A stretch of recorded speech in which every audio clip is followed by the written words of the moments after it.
things we're doing to make classrooms safe. He'll talk about all manner of different elements and fill in some of the detail beyond what I'm about to say today. But for Melbourne, from the 5th of October, that's an indicative date. We believe we'll be able to deliver that, but on or about the 5th of October, and that'll firm up in coming weeks. Students in Melbourne, students can return to sit the gap, if that's required, on the 5th of October. From the 6th of October, on-site learning for VCE units 3 and 4, and final year VCAL and IB students. They'll be back in the classroom. From the 18th of October, prep students return 3 days a week. Grade 1 and Grade 2 students return 2 days a week. So it's staggered, it's balanced, and it's about limiting the spread of this virus. Schools involve a lot of movement. Lots of kids, lots of parents, lots of teachers and staff. Lots of movement to and from. But this is how we're going to do it. A staggered reopening. It'll look different, but they'll be back in the classroom. At 70% double dose, the indicative date being the 26th of October, so that's phase B of the national plan. So what I just mentioned was the 5th and 6th of October. Now jumping ahead to the 26th of October, when we believe we'll be at 70% of 16 and over will have had not one jab but 2. The following will apply. The lockdown will end. Reasons to leave the home and the curfew will no longer be in place. So lockdown will be off. 10 fully vaccinated people will be able to gather outdoors. Physical recreation and community sport training will come back for minimum numbers of people. There'll be rules and structures around that, but it'll be back again. May look a bit different, but it will be back. The lockdown will be over. Pubs, clubs and entertainment venues can open to 50 fully vaccinated people, but it has to be outdoors. In this 70 to 80 phase, there is a massive priority toward outdoor activity because that is so much safer than indoors. It won't be what everyone wants to hear. It won't be what everyone wants to do, but it's what's possible, it's what's safe, and it's what we're announcing today. Pubs, clubs and entertainment venues, 50 fully vaccinated Victorians outside. That's at the 70% mark, double dosed, on or about the 26th of October. Weddings and funerals will be open for 50 fully vaccinated people, again, outdoors.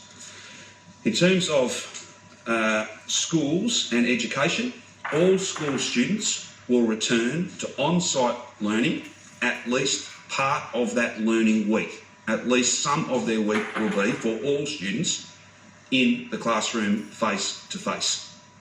There'll be further details provided and exactly the sequencing and how that works in the intervening period. We do have some time before the 26th of October.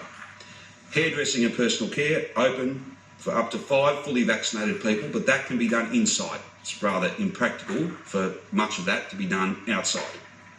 That's Metro. For regional Victoria, once we get to that 70% double dosed on or about the 26th of October.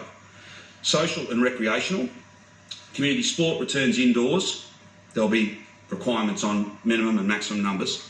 Pubs, clubs and entertainment venues are open indoors for not the 10 but for 30 patrons. They'll have to be fully vaccinated though. In education, all school students return to on-site learning at least part of the learning week. So essentially the same principle as Metropolitan Melbourne. There may be some variance school to school, but the same principle. All students back for at least some of the learning week each week at that point. For faith gatherings, funerals and weddings, they're also allowed 30 people indoors and 100 people outdoors. Now, having passed through the 70% double dose toward the end of October, we will then, on or about the 5th of November, we will reach 80% double dose. That is we won't say that's the end, it's not. We're going to keep pushing people to get vaccinated, but that's the really important, and that is under the national plan, that's the maximum level of vaccination protection. 80% double dosed. In the plan, I mean. That's our ultimate end point. At that mark, regional Victoria and metropolitan Melbourne will be on the same set of rules. There'll no longer be differences between the two. There'll be one set of rules for the whole state. To run you through the highlights of what that will look like. Up to 10 people, including dependents, will be allowed to visit your home. Up to 150 fully vaccinated people can dine indoors, and up to 30 can gather in public outside. Indoor community sport will be open. There'll be, again, requirements around numbers and things, but it will be open. Masks will only be required inside. Pubs, restaurants and cafes can open for seated service only, up to 150 fully vaccinated patrons inside and up to 500 patients outside. 500 patrons outside. 150 inside, 500 outside. From a work point of view, work from home if you can, but you can go to work if you are fully vaccinated. Hairdressing, beauty, personal care will be open for fully vaccinated people. Retail, all retail will be open.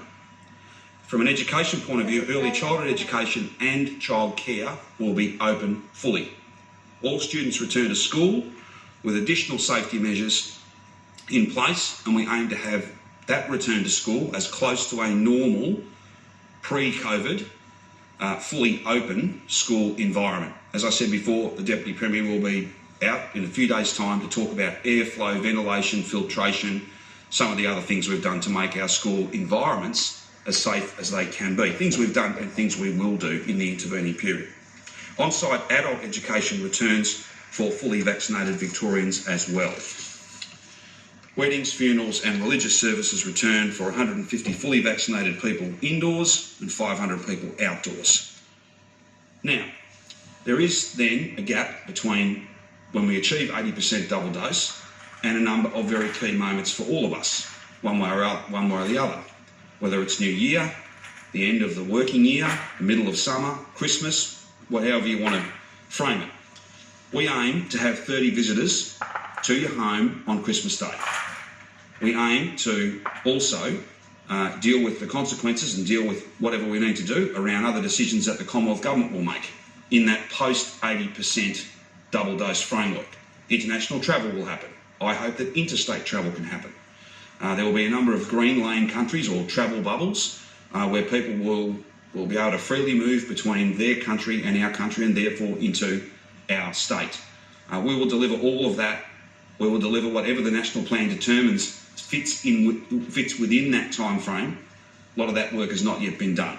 We have tried to predict out and plan and give people certainty as far out as we can, but trying to predict what things look like to great detail in January and February and beyond is a little bit challenging. Of course, with the passage of time, as weeks and months go by and we get closer to that 80% number, we'll be able to give people greater certainty about what 2022 looks like.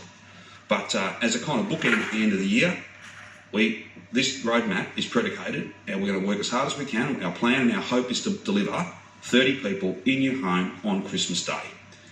That is to say, Christmas as it was last year. Christmas as close to normal as possible.